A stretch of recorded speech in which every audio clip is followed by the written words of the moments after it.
Today we're going to talk about using your neck to improve your shoulder. One thing that you have to consider if you have shoulder issues is what role your spine is playing in the problem. So very often what we'll find is if you have shoulder issues in abduction or internal rotation or any given shoulder movement, very often if we stabilize the cervical spine or mobilize it depending on what's going on, very often that will help clear up shoulder pain. So what we're going to talk about really quickly today is how to assess yourself to decide whether or not you need to be working on your neck in order to improve your shoulder.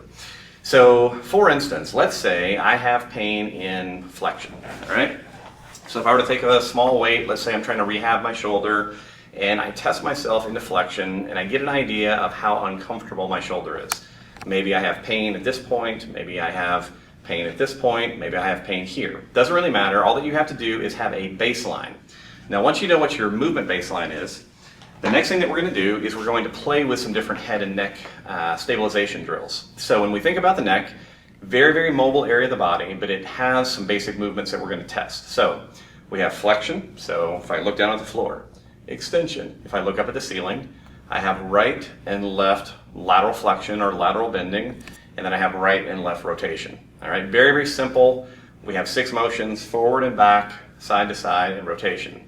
So what we want to do now is we want to create an isometric movement of the head and neck into each of these directions while we retest the shoulder. So for instance, like I said, if I have pain in this motion at this range, the first thing I would test is flexion. So I'll get nice and tall, tuck my chin, place my hand here, press into it. Now what I'm trying to do is avoid any actual head and neck movement. I just want to stabilize my neck into flexion, hold that as I retest the flexion movement. If it's better, write that down. I'm then going to do the same thing testing into a lateral bend. So nice and tall. Now I'm bending to my right. Hold that as I test. Opposite side. Test. All right, so it's a very, very simple idea that I'm going to create an isometric tension in each of these different motions.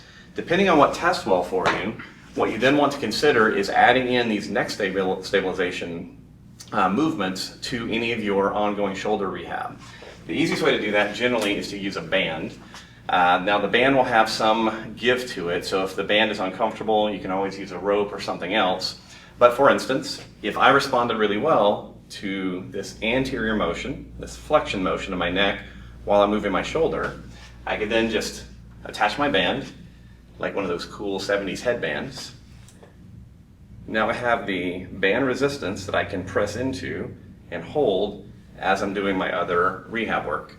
So again, depending on what direction of stabilization improved your shoulder, you just use the band. You may have to adjust your body side to side to get an appropriate tension, but once you have those two things together, very often what we find is stabilizing the neck will decrease the shoulder pain tremendously.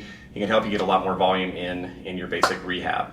Now this isn't just a rehab drill. I just got back from Denmark teaching a lot of speed mechanics for athletes, and one of the things we talk a lot about is how critical it is for your brain to have a stable neck, a stable spine, while everything else is in motion. So you can also try this type of drill even if you're not having pain, but if you just have restrictions in range of motion, or if you're just trying to get stronger. Very often we tell people if you just focus on this, focus on good spinal stability, done the right way in the right direction, everything else improves. Now for a quick recap, remember we want to test 6 different ranges of motion: flexion, extension, right lateral bending, left lateral bending, right rotation, and left rotation. Now when we do this, we're going to pre-test the shoulder, whatever the motion is that's uncomfortable. So let's say I get to here, I get restriction, I get some pain. And maybe right lateral bending allows me to go to this range now without pain. Perfect, that's what we want you to use this for. We're not asking you to do this and then continually work through that pain range. We're just trying to increase the movement capacity that you have by stabilizing the neck. Now if you have 2 different movements that help you, let's say flexion with right rotation, you can either do 2 sets, include one of each, or you can actually try to do both at the same time, where you would place the band on a diagonal, where you're now resisting, moving into this forward direction, and then also that lateral bend. So the band would be over here, and then you can hold that as you're going through the movement. So those are some different options. Just a quick recap. Give this a shot. If you have any questions about it, let me know. Otherwise, good luck.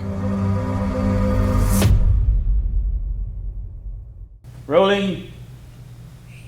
Wait. You can call cut when you're done, so I know you can come out. We're on hold for Matt. Just waiting on Matt. Waiting on Matt. Ready? Rolling for a long time. Oh, door. Hold on.